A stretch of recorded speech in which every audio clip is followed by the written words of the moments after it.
Şirvan şəhərində 28 yaşlı kişi arvadına xəsarət yetirib. Hadisə ötən ilin sentyabrın 3-də saat 23 radələrində baş verib. Sabirabad rayon sakini 1998-ci il təvəllüdlü Xəlil sərxoş vəziyyətdə yaşadığı evdə həyat yoldaşı Səidə ilə mübahisə edib.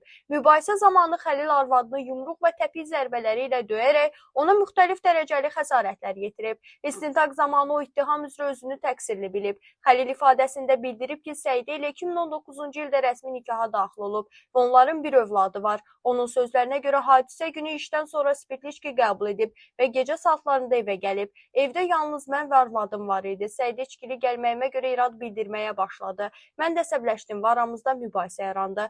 Mübahisə getdikcə şiddətləndi. Bu zaman əsəblərimi cilovlaya bilmədim və Səidəni vurdum ki, sakitləşsin. O qeyd edib ki, vəziyyət daha da gərginləşdiyi üçün sonradan heç nə demədən evi tərk edib. Xəlilin əməlli təsdiqini tapsa da məhkəmə qərarı ilə onun barəsində Milli Məclisin 19 dekabr 2025-ci il tarixli amnistiya aktı tətbiq olunub. Cinayət Prosessual Məcəlləsinin 43.3-cü maddəsinə əsasən cinayət təqibinə xitam verilib və o məsuliyyətdən azad edilib. Qeyd edək ki, adlar şərtidir.